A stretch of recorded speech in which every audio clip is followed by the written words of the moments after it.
Kakati ne kano katukalabe omanyi tuyita mu bintu bingi sijja kubalimba ebitusumbuwa bingi mu lunaku ne video nga zino zituyabako kuba nti ate tuseka tufuna akamwenyumwenyu ku matama.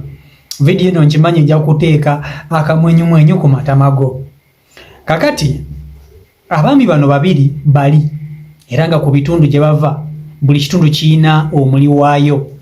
Omwami ono asooka omuzeeyi ku kitundu gy'ava yakiikirira abali bawoko era buli mpaka z'okulya yazeetabamu era yaziwangula.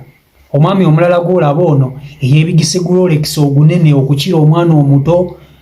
Omwami ono era ku kitundu kye teri amuwonyamu, talya ne balya. Kati abaami bano babadde mu mpaka, babateereddewo empaka. Ono omuzeeyi asooka yagambye ye asobola okulya ensaniya z'omuceere 2 nga zikubyeko 2 nga zijjudde omuceere n'obutamu bwa supu 2 n'abiteeka wali.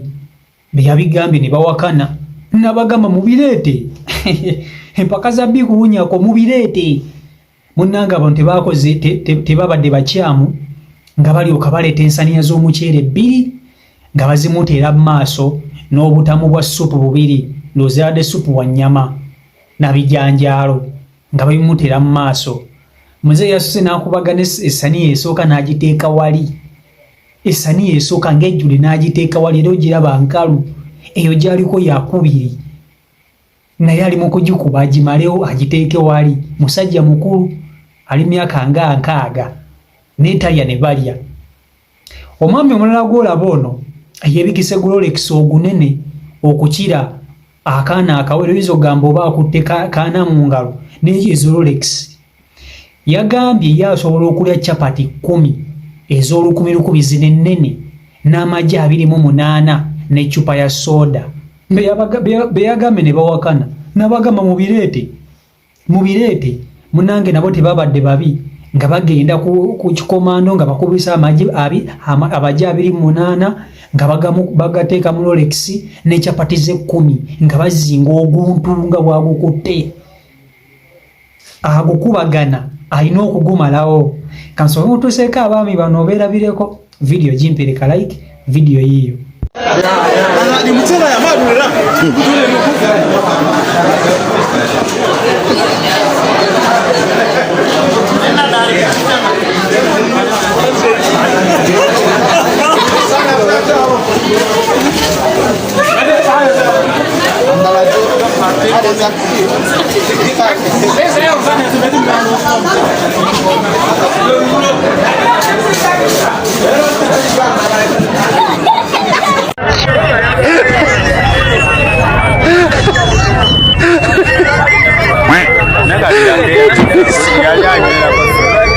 Agambye kubulako soda.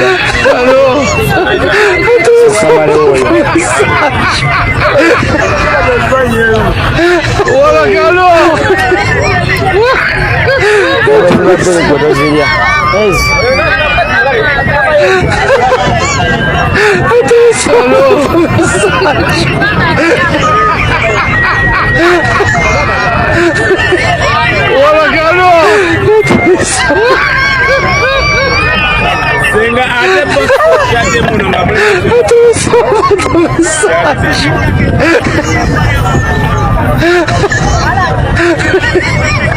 Nena gwao.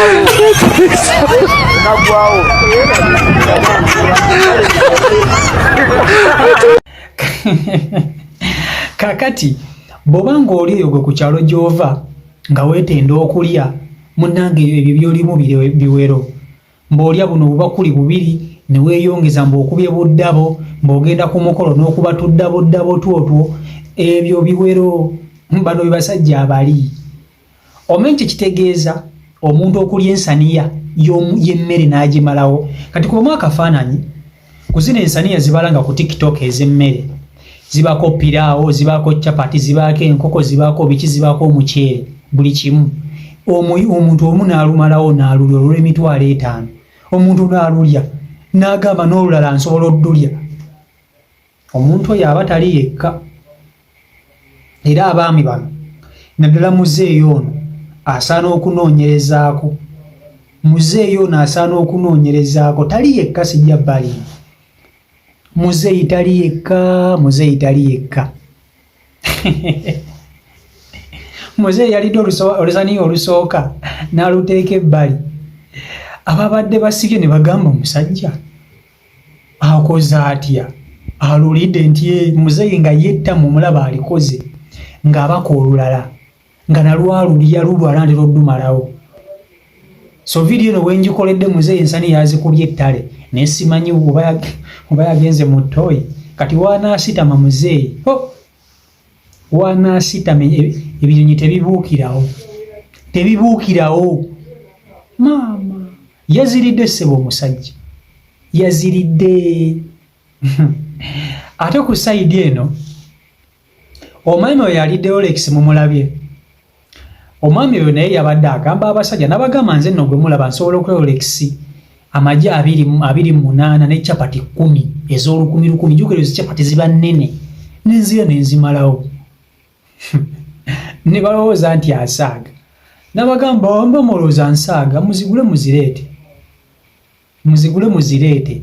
Munaye tebabadde babi nga bagula bintu nga babireetera omusajja. N'abagamba naye temugenda kundiisa Rolex nkalu, mungulireko n'eccupa y'okyokunywa kasoda. Oyo agitambula.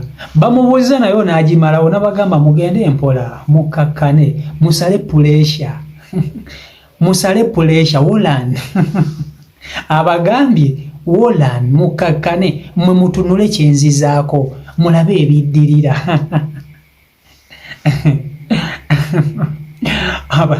Abasajja bali mu nsi bannange. Abasajja bali mu nsi. Nze saabagamba nti lumu nalina gye nali nkolera eyo nga waliwo empaka. Omanyi empaka zinene ez'ebyokulya zinyumira nnyo. Bwe nsanga abantu nga bali mu mpaka za kulya zinyumira nnyo nga bw'okyowulira zinyumira nnyo okuzaamu. Era mba nina okubeerawo n'endaba gye biggweera. Munnange mba nina gye ndi eyo nga wabawo omuvubuka olinga agamba mbu ye asobola okulya akagaati ak'ebitaano mu ddakiika emu. In 1 minute akagaati ak'ebitaano yakalya. Nga bamugamba osobola okulya akagaati ak'ebitaano mu ddakiika emu nga bagamba si. Ako kenkwata n'enzinga obuzinzi bwenti n'enkanyiga ne kabeera ng'otuntu bwe tuti n'enteeka mu ttama.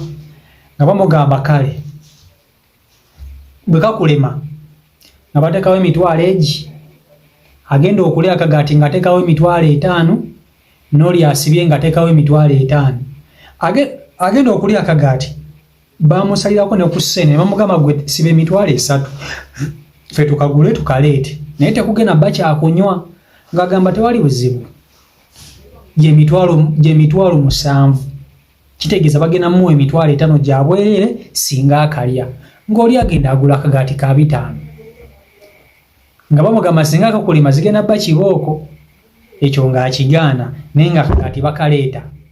Akagaati bwe bakaleeta nga bakamuwa nga bakwata tayima nga bamugamba gw'omanyi oba okalidde otya oba naye mu ddakiika emu kalina obba nga kaweddewo. Tosussaamu yadde n'akatikitiki nti ye. Ng'omusajja akwata akagaati ng'akafunya bw'ati ng'akazinga nga kagira bwe kati nga kakwata nga kakuba mu ttama nga kabuliramu. Ng'eri time starting nga kasaateeka mu ttama nga time eri starting okubala.